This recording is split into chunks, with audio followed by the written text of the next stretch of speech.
11월 18일 수요일입니다. 오늘 새벽 우리에게 주시는 하나님의 말씀은 신명기 31장 24절부터 29절까지 말씀입니다. 모세가 이 율법의 말씀을 다 책에 써서 마친 후에 모세가 여호와의 언약궤를 매는 레위 사람에게 명령하여 이르되 이 율법책을 가져다가 너희 하나님 여호와의 언약궤 곁에 두어 너희에게 증거가 되게 하라.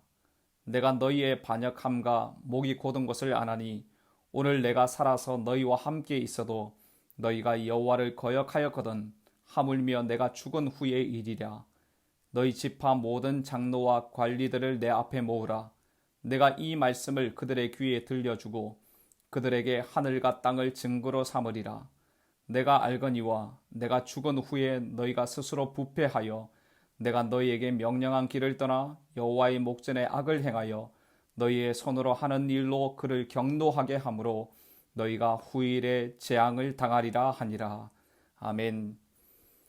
모세가 죽은 후에 이스라엘 백성들이 언약을 어기고 악을 행할 것을 아신 하나님은 모세에게 노래를 써서 백성들에게 가르치라고 하셨습니다.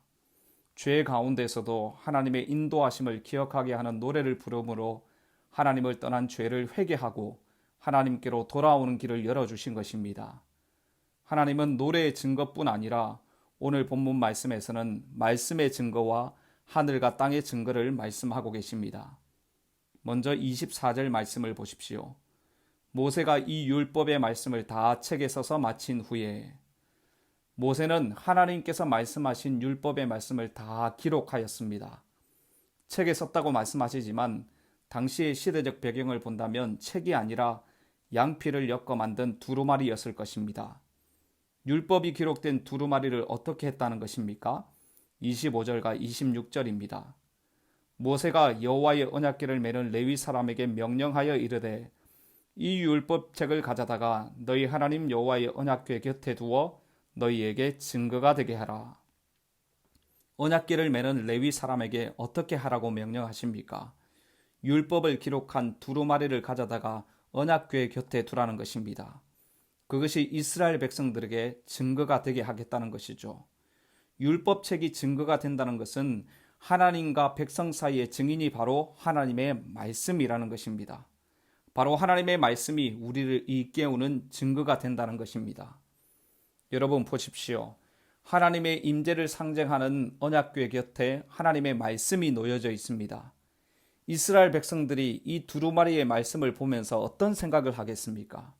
하나님의 명령에 순종하는 자들에게 복이 임하지만 하나님의 명령에 불순종하는 자들에게는 저주와 심판이 임하게 된다는 것을 기억하게 되는 것이죠.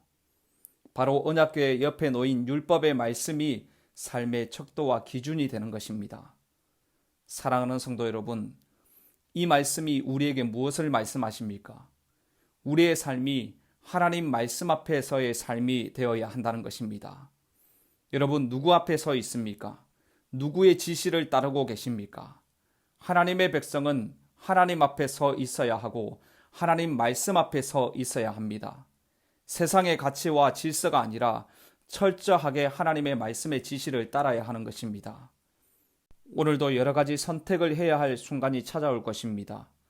어떤 선택이 바른 선택이고 어떤 선택이 하나님께서 기뻐하시는 선택이겠습니까?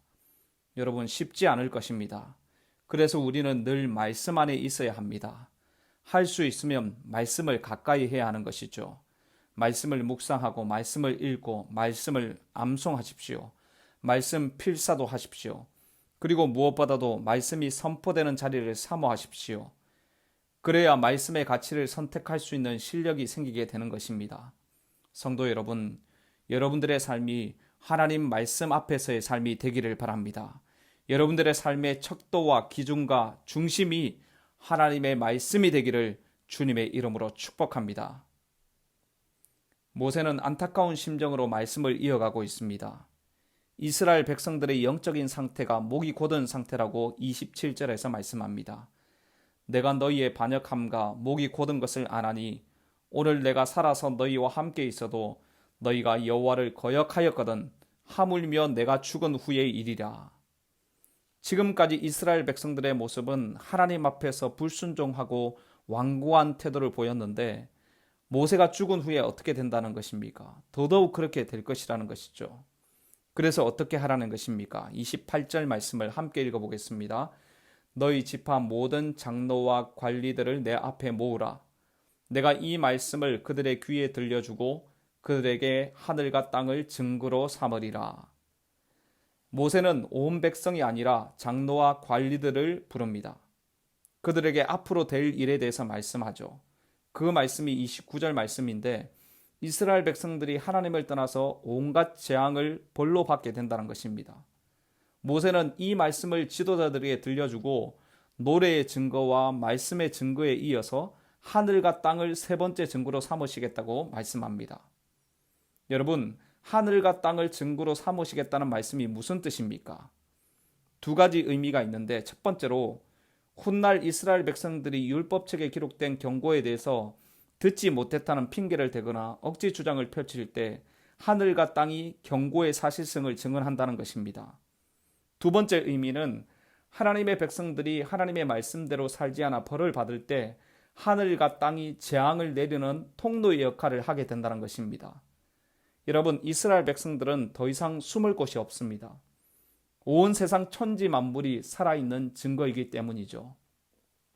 사랑하는 성도 여러분, 하나님께서 하나님의 백성들 주변에 이런 증거들을 두시는 이유가 무엇이겠습니까?